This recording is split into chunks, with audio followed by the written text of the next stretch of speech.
The Vedas are the oldest of the Hindu scriptures. They are part of the Indo-European language family, which includes such languages in Europe as English, German, Italian, as well as the Middle Eastern language of Persian, also Sanskrit, in which the Vedas itself was written in, and one of the modern day national languages of India, which is Hindi. The word the Vedas has being a Sanskrit word that has Indo-European roots that shares with English. Often we can find words in English that share similar roots. So the etymology means to see, and we can find a similar word in English, video. Videos which we watch. Of course, we listen to them too, but to view or envision a video, all shared roots. It also shares roots with words in English and German, which mean to know. The word wisdom shares a similar root. The word gnosis shares a similar root.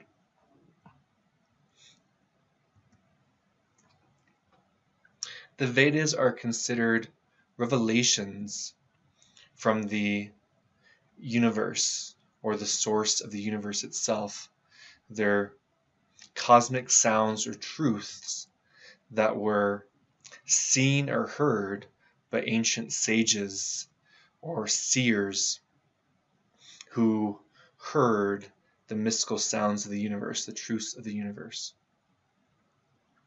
Shruti is a category of Hindu texts, which means that which was heard, versus other texts which were passed down by tradition, which were interpretations by other Hindu teachers passed down from one generation to the next, and considered that which was remembered or tradition.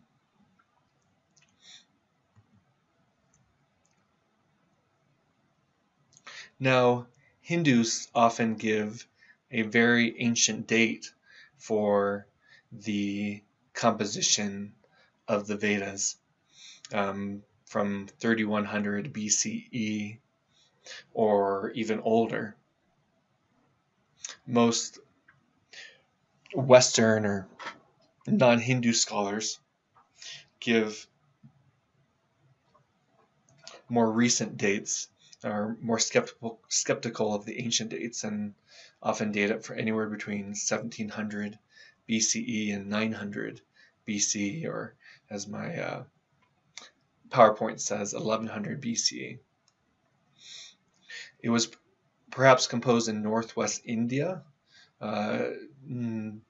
close to the area of the Indus Valley civilization.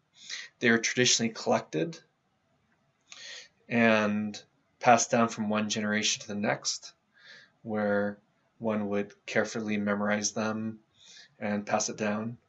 According to Hindu tradition, a great sage, sometimes known as a god or an avatar of a god himself by the name of Vyasa, collected the Vedas from the various sages and put them together into one single compilation, becoming what we know as the Vedas. So they're traditionally taught very carefully, orally. In fact, they likely were not written down in script for over 1,000 years from the time they're written, and even then they're mostly passed down orally, and the oldest written script text of the Vedas that we have is not until about 700 years ago, or as recent as the 16th century. But these texts were passed down in a very precise way. I'll try to remember to make accessible that link a very precise way so that you can see the process of memorizing the very exact sounds of the Vedas so that the words would not be corrupted, as in the telephone game when you pass a message from one person to the next. It's slowly modified. They tried to make very careful memorization techniques by which that kind of corruption would not happen.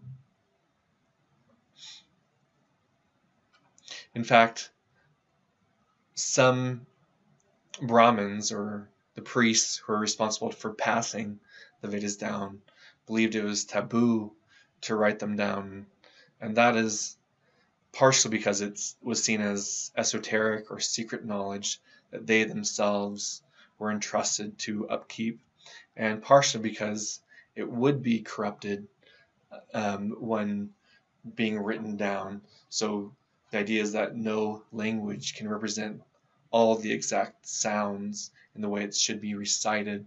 No script can represent all the exact sounds in the way it's supposed to be written down. And so only by passing it down orally could be preserved as it should be.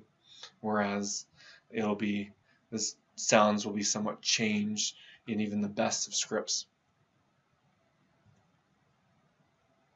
The oldest of the Vedas is the Rig Veda, and this includes hymns to the gods, prayers, benedictions, or praises and thanksgivings. It also includes some myths, as well as philosophy on the origins of existence.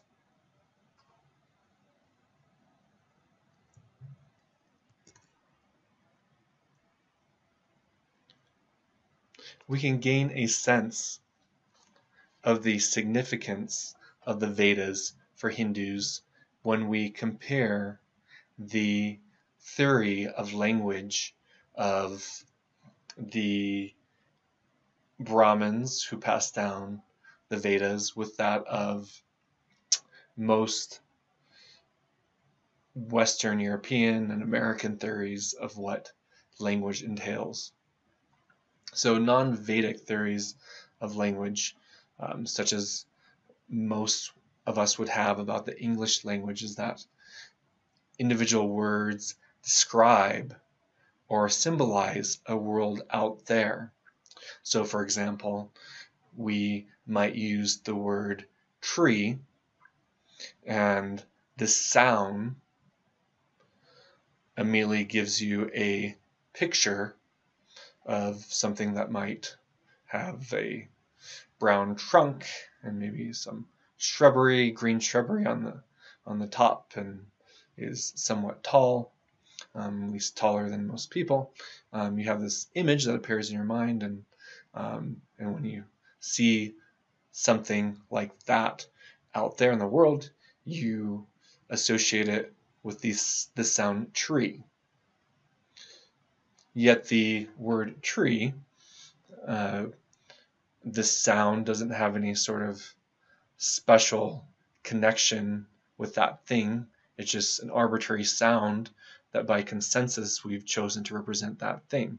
It is no more that thing, the sound tree, than say the Spanish word árbol represents a tree, nor shajara, the Arabic word for tree, isn't any better or worse than tree or árbol to represent that thing.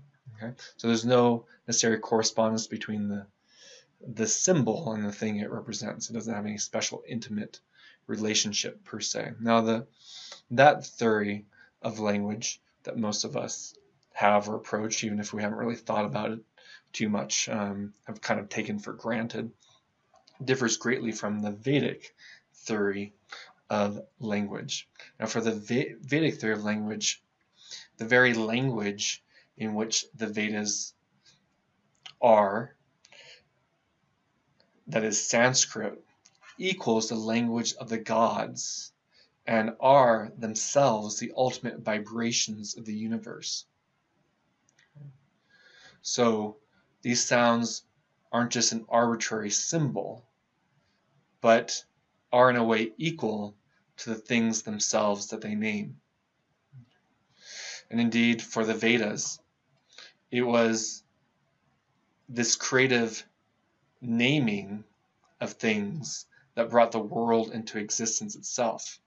By saying them, by naming them, the world was brought into existence. And within the Vedas, there's verses that allude to that the sages themselves that heard the mystic vibrations of the Vedas by pronouncing those mystic vibrations actually bring the world into existence. And there's also a sense that by pass them on from one generation to the next, by reciting them in ritual on a regular basis, this helps continue the creation of the world, maintains the existence of the world. Indeed, for ancient Hindus, the composers of the Vedas, voice itself, the voice that human beings pronounce through their vocal cords, was named itself as a goddess. So it's named or personified as a goddess. Voice was called Vak or Vach, sometimes pronounced.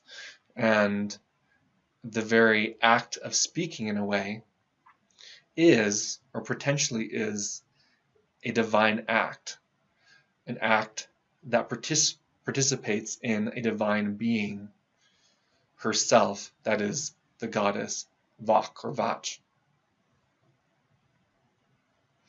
Even more so than the potentiality of our own voice, our own utterance, our own self-expression, our own speech, and that we hear from others, are the Brahmins, or priestly class of Hindus' efforts when they replicate the sounds of the Vedas, when they recite the Vedas.